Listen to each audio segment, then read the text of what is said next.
What time is it? It's Sampstra Games time, and it's time to play a brand new game on this channel, Field of Glory Empires. This just came out on Steam now. It's a multiplayer, we're gonna play single player though, and if you have Field of Glory 2, you can actually export the battles and do tactical battles in Field of Glory. Otherwise, this is like a grand strategy game, so you don't actually like do the battles yourself. This way you can do it, so that's really interesting. I don't actually have Field of Glory 2, so I can't do that, but if you do, you can have fun.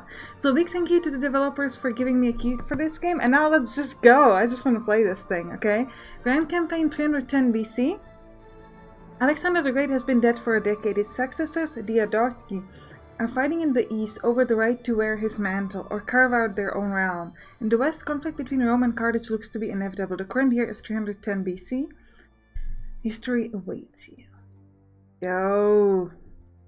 Now you can start off by picking one of the very, very, very long list of regions or countries that you can play by.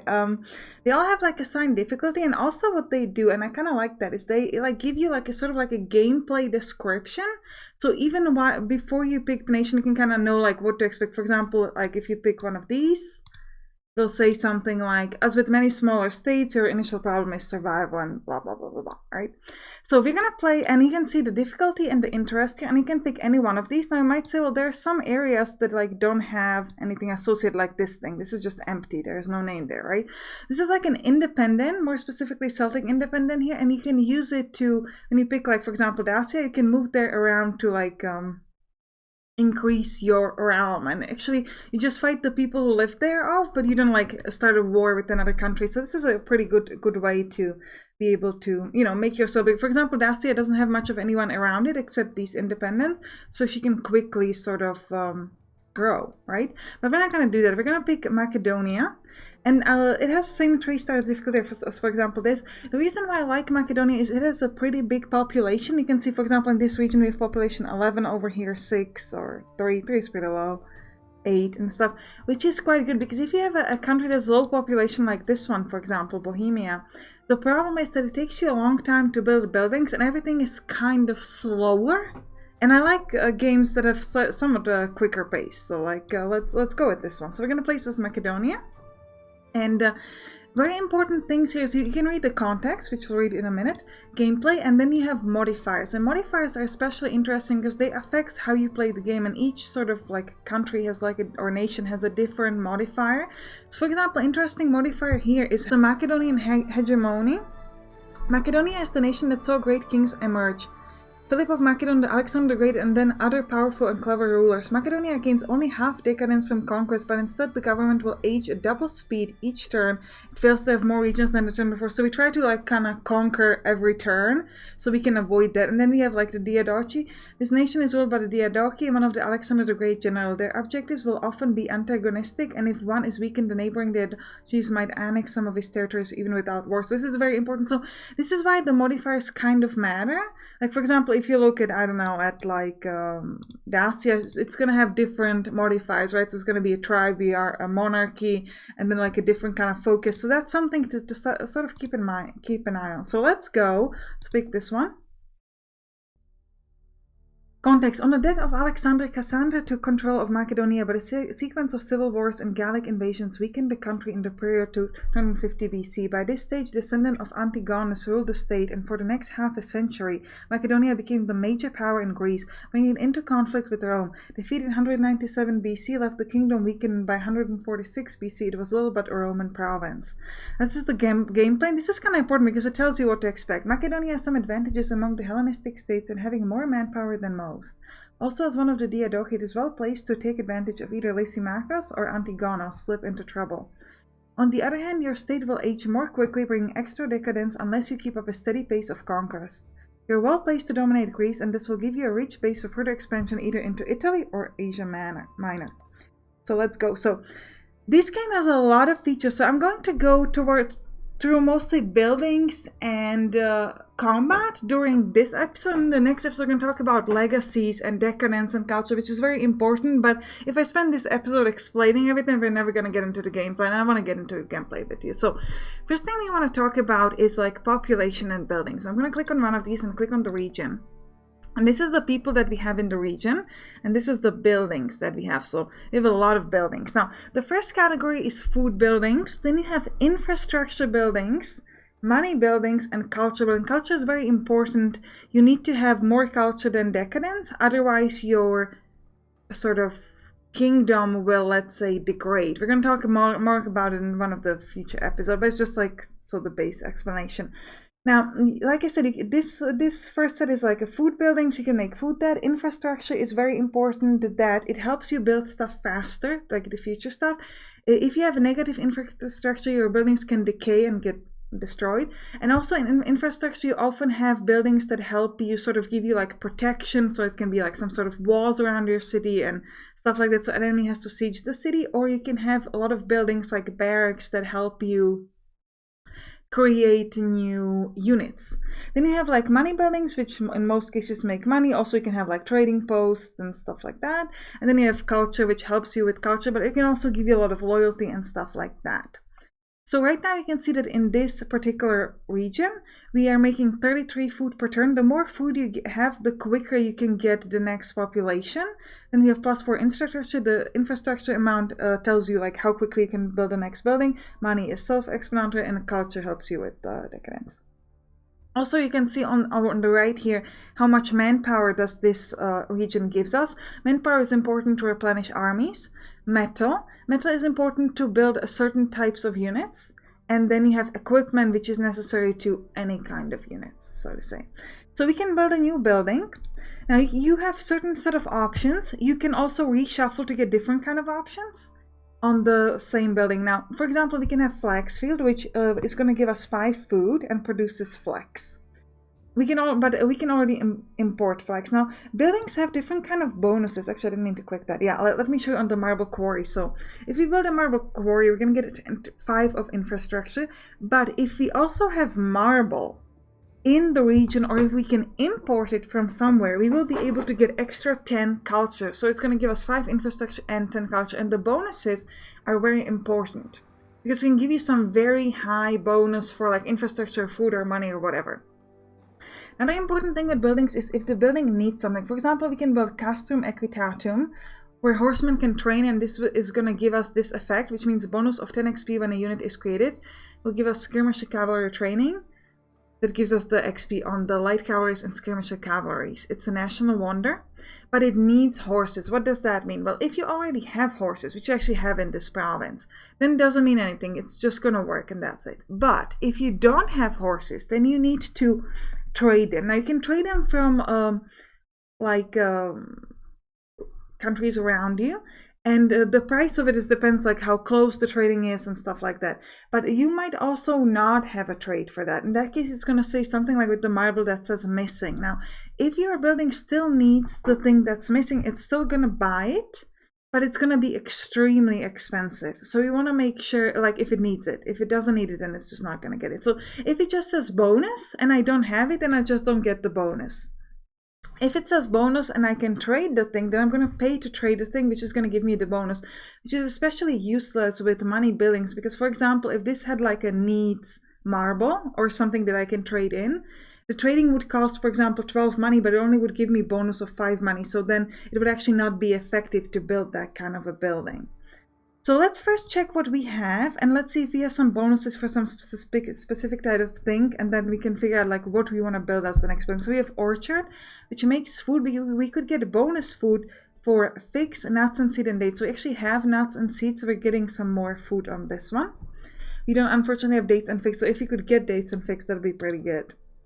And then we have stud, which produces horses and food, which is nice. Then we have just this thing that makes infrastructure. Gold mines. Gold mines means so much money.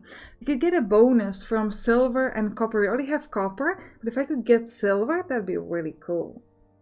And it needs gold, but I actually have gold. So I produce gold somewhere, so I don't really need to pay for that. City walls just help me, give me protection. Barracks. Could use flags, which we're currently importing for 4 money. The trade is automatic, so if you can import it, you will automatically import it. So it's actually a good idea to make flags so that we can save up on this amount of money. We're actually making a lot of money per turn, but it's still something cool to do. So flags is something we could potentially want. None of these. This needs iron, which I already important. So flax and iron is the thing I would like to make.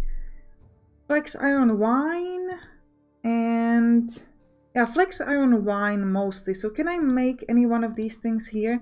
Yes, I can make flax. So I'm gonna make flax, and then the thing that has been using flax, which I think was when was this really? This one. I'm no longer gonna pay the 4 per turn for this. And I can do this in 1 turn, so I want to check if I can take some of these people away. You can reassign your population, and it's gonna affect like how much it takes. So for example, if I take this guy away from infrastructure, I can still do it in 1 turn, but if I take all of them away from infrastructure, it's now gonna take 2 turns, so you can move them away. Now slaves, they work well in the food category or the infrastructure category. They don't work so well in the lower category. So for example, I would like to move, because I don't need to have that many slaves here. Let me try to move some of them up. No. Okay, we'll do it like this. I'll have 1 citizens and 1 slave working on infrastructure, so this is going to be done in 1 turn. The rest of them are working in food. I actually don't need that many working in food, so I'm going to grab a couple of citizens and send them down to get some more culture. Just gonna help me out, and the rest of them, we're still making a lot of food for turn, so that's fine. Food will help you get more population and potentially more building slots, so yeah, you want to get that definitely.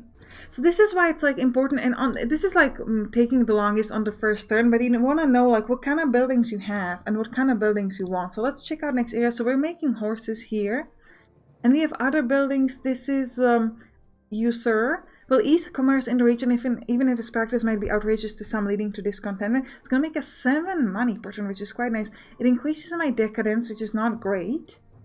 And it gives us a bit of a loyalty penalty, which I don't care about because I have a high loyalty here. Market, ooh, leather, dye, cloth, or sell. Give me some nice money bonus. It needs pottery, which I'm importing, so I'd ideally like to make that myself. This is just plain money. This needs hemp, but we're importing it for very cheaply, so I don't think we need to worry about that. Doesn't need anything. So, dye, leather, cloth, salt, or pottery. Can I make any of those? Can I make more flax? This needs a smokehouse. It needs kettle. Gives me health. Health increases manpower. I don't think we really need that. Ooh, but this furnace. Using iron, this high upkeep structure will generate extra metal. Will allow copper and brown works. We do have coal, apparently. And we need iron, which we can trade for. So we're going to lose a lot of money, but get a lot of metal. Or we don't have papyrus for this one. So let's get furnace here. It's going to be fine. Here we're making... cattle, and we're getting some increased manpower. We are getting infrastructure from lumber. I need flax though. But we can import the flax from like the other local regions, so that's gonna be fine. Needs wine, which we're importing for 4. So we don't really need anything specific. We actually don't even have enough place to do building. So right now, the fact what you can do, if you're not going to be building, you don't need high infrastructure. So we're going to take all of our people, move them to food, so we can in 5 turns increase our population and then be able to build a certain buildings. Or another thing you can do is if you have a certain buildings that like not effective, for example, it's like not utilizing any of its bonuses. So right now this would be the barracks, but I actually want the barracks. But if I didn't, I could just disassemble that, and then I could build a different buildings which would be more effective for me. But I'm pretty happy with what I have, I think, right now. Well, actually, the temple. Do we want the temple? We aren't getting any bonuses because we don't have merit or frankincense. But it's a 2nd level building, and I do like having 2nd level buildings. Yeah, we're gonna keep it. We could remove the tower, which is going to make us less money. And we're getting the bonus from cattle. No, so we're going to keep this. But actually, we are getting bonus from cattle, but we're paying for it for the wine. So, yeah, but still, I think it's a good idea. We'll keep it. So next up, we have this area where we have fish and anchorage, which makes us money. So ideally, we would like maybe a fish market or something like that. Yeah, coastal market. Bonus of 8 food from fish. Yeah, let's do that. I'm gonna simply build that. That means we probably don't need that many people in food, so let's add some more into infrastructure so we can do this in 1 turn. No, we can't do it in 1 turn anyway, so I'll put them back. them. Once we build that, we're going to get more food per turn, then we can bring the people towards culture or money maybe. Let's check out this thing. Oh, we cannot build anything in this area, so let's just take the people away from infrastructure. We're still having a positive number here, which is important, and we're going to increase our population. Okay, now that we have done that, let's look at the armies. So this number here, 99 and 26, under my army is essentially like the combat power. It's not like anything. It essentially tells you like how good the army is, like overall. So it kind of helps you sort of like determine whether you can beat the enemies or not. For example, these guys have 22, so I should be able to beat them fairly easily. And actually, I'm thinking about this. We might want to fight them. Let's look at the diplomacy with these guys. Do they have any allies? I don't think they do. If you look at other countries like Rome, I think. You can see, yeah, you can see their treaties. Like they're currently at war with Senonis, but you can see it right here on the right top. So these guys don't have anything. So we could potentially go and attack them. War. You'll be at war with this nation next turn. Yeah, I think we're gonna do it because we have our big army right here, so we could straight up go and attack them. Could be a good idea. Yeah, we'll do it. Sorry guys, just gonna start a war. Hello, let's go. Now if I click on myself, you can see these numbers around. These numbers are how much the other countries like you. So you can see that we have some countries like Lysimachus that kind of hates us. Well, it's not hate us, they just dislike us, okay? Or Epirus or Antigonos. And the rest of them seems to have 0, like they don't really care about us. So what I like to do at the start is just go to random countries that have 0 with me and just ask them like, hey guys, would you like to do some cooperation? Now, cooperation is not an alliance. It's just like, much less committing in an alliance, a cooperation treaty allows for a gradual improvement in relationship and more trading opportunities between the two countries. Sometimes the partner will share some intelligence on his realm. So we're going to try to do this. We have 31% chance of this working, which is not overly high, but I'll just try it out with some people. I like to do it like to make sure that, you know, maybe they won't attack you, or you can just like, you can have some friends. Good to have friends. Any chance now you're too far off? How about you, Dacia? Wanna be friends? They don't wanna be friends. These guys already asked them. And they even have this like sort of something that they say, which I really like. It's kind of funny, but it's a nice way for immersion in the game. Territorial expansion is intriguing, Cassandra. Are you now done? There's enough room for everyone. Yes. Yes, there is. Be my friend. Be my friend, please. Try to befriend some of these guys down here. There's really no reason to, but oh no, they actually have a lot of factions, so I think we'll just leave them alone. Maybe these guys. Hello, do you want to be friends? Not really, but we'll give it a shot. Now, another thing we want to do is I want to build some more units. Right here, like these guys, they have 26, which is not a high number. You can also see like how many units we have overall. We have 6 units. Now this place is independent and doesn't belong to anybody, this thing here. But if you go and attack it, you can actually click it with my guys. It will be defended with approximately 6 units. So my guys aren't strong enough to beat that. We're too weak. So we need to get some more units. So let's try to get that. Now we currently may have 0 equipment and we get 42 overall equipment. We also have 150 metal. So you can see like these units, for example, regular infantry, it needs 20 equipment and 5 metal to be created. You can also see their attack and defense, which is pretty important in combat. So this is the attack and defense is kind of like the most important thing about the combat. And then you can also have like this special thing. So this guy is a good besieger, so he will be able to siege places fairly well. Then we have, for example, these guys who need 50 equipment, but they have a 5 and 4 defense, which is a 5 attack, 4 defense. They're clumsy, so they have attack and defense penalty, which is active on forested, swampy, and mountain terrain. So they're pretty bad for me right now, especially since we want to go to mountains. You also have like different types of units. So you have like skirmishers who start first in battle, then you have like infantry. Again, we'll talk more about this in detail in probably a different episode because it's pretty detailed, and I just want to kind of show you the basics. So we're going to get some skirmishers from the beginning just because they're fairly cheap. So let's get some units in the queue. We can get 4 of these next turn because we have 42 equipment. The next one is going to be in 2 turns, right? So we're just going to go for 4 skirmishers and we're going to join them with this army. We can have a bit more units. And next time we're going to declare one of these guys, and we can take my super big fancy unit and just go and conquer them. Let's go. So just to make sure that we are building on in every region. Yeah. Why, these guys take 3 turns. Can I speed you up? Still gonna take 3 turns. 2 turns, but then we lose food. No, we'll do it like that. Here we're not doing anything. This is taking 4 turns. Anyway, I could speed this up. Seems like a long thing to go. Yeah, let's put more people into infrastructure so we can just get the flags thing faster. Because we're gonna be losing a little bit of food, but in 2 turns this is gonna make us food, right? Yeah, so then we can just like fix it. It's fine. So let's move towards the next turn. Oh no, actually we can't, because we have decisions. Also, your ruler is pretty important. He has some sort of effects that affect like your entire country. So for example, my guy Cassander, he's pretty good administrator. This ruler is a decent administrator. He's able to restore efficiency in the state and people believe in him. Decadence gain reduced by 5%, loyalty bonus of 5.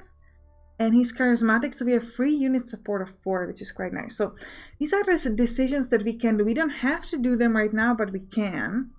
So for example, we can develop infrastructure. This is actually, I quite like doing this one. Construction in your nation should be sped up whatever the cost. We can have the workers work harder. Using this option, the infrastructure output of all of our regions will increase by 15%, but we will lose 10 loyalty points. These effects will last 6 turns. Now losing loyalty, I don't care about right now because I have loyalty, let me show you, of about like 100 essentially everywhere, right? So like if you look at this, up here 90, 110, 95, I don't really care. And speeding up the infrastructure means that we're going to get the buildings faster, which is very good. So I think we're going to do that.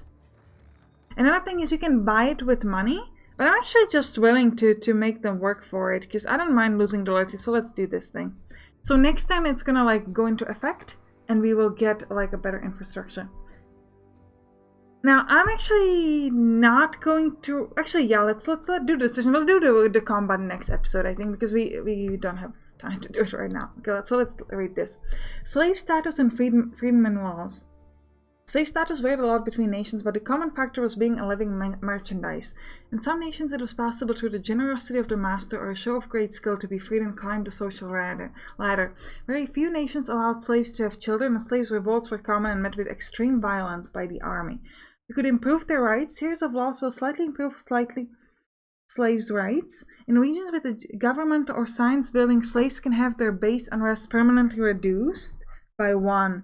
Regions with slaves market will suffer a penalty. I actually have many government or science buildings, I think. Reduce slaves' rights. Series of laws will slightly degrade slaves' rights.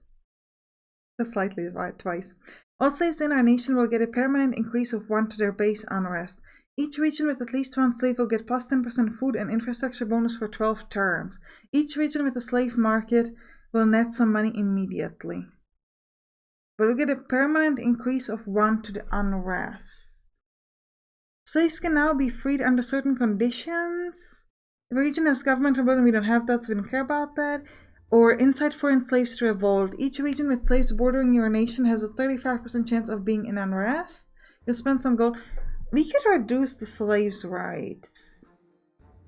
But it's just like temporary money for like forever unrest. I don't think I want to do that. Let's not do anything about our slaves. And gods of old religious ceremony.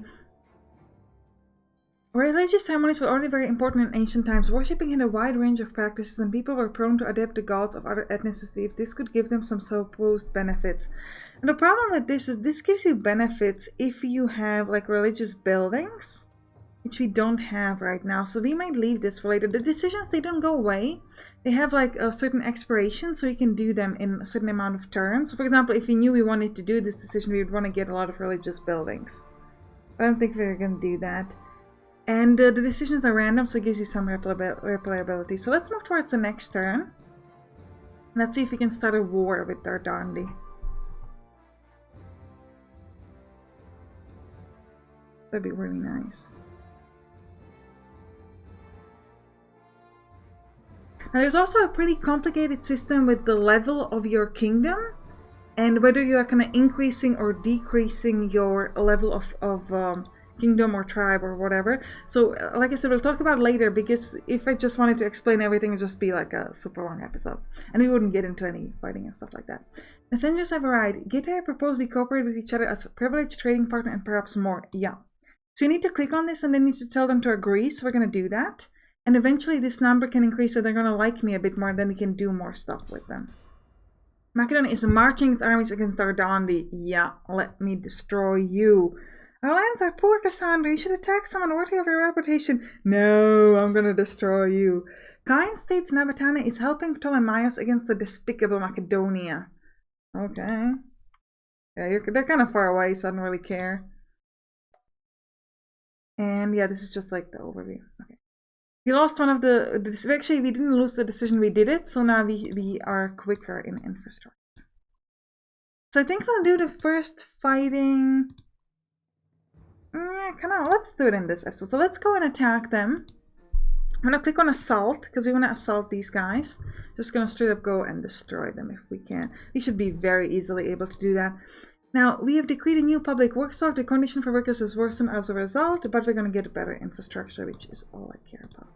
Did we finish building anything anywhere? I don't think so now. It needs an extra turn everywhere, so we're just going to need to wait for that a bit. Yeah. But we have gotten our new units, have we not? Did we not get the new units yet? Yeah, they just joined these guys, didn't they? Yeah, I didn't quite want them to do that, but because the army was right there, they just joined it. That's alright, we'll let them do that, and then we'll build some more. We actually can build some more now. So again, let's just build even more skirmishers. Let's do 4 again. And these guys are going to then go towards that army, because my main army is going to be moving forwards to attack. So let's just move towards the next turn, because I really want to do a battle. Yeah, let's go. Now, they actually ran away. So we're fighting a very small army. Now, you can view the battle, but like I said, we'll do it in a different episode. You can just view a report. You can also export the battle if you have Field of Glory 2 and you can fight it yourself. So let's view the report. Macedonia won the battle. We killed all of their units. Bye-bye, Dardani. And we have taken over the region very nicely. And you can see in my capital, I have now have my new units. And we're going to move them towards my other army. Just kind of let it join. Seems Illyria and Macedonia are cooperating with each other on several levels. Great. Very nice. I'm happy with that. Seems Macedonia and Gita are cooperating with each other on several levels. Also great. Hello, guys. And is seeking a cooperation treaty with us, paving the way to more in the future? Sure, I'm fine with that. Let's be friends. Tarentum rejected our offer. That's fine. Flexfield has been completed. So now, even though we have nobody making food for us, we're actually getting food per turn, which is quite nice. But we're going to do some of building in the next episode, I think, right now. So let's finish the coastal market as well. It's a great victory we have gained. Then Telate, which was a seat of power of Dardandi. Their treasure has been plundered, although not everything was there. We got 32 money. We have gotten this region to our nation, which is also great. And in the reign of Cassandra, Lycia has been declared as a new objective for the might of Macedonia.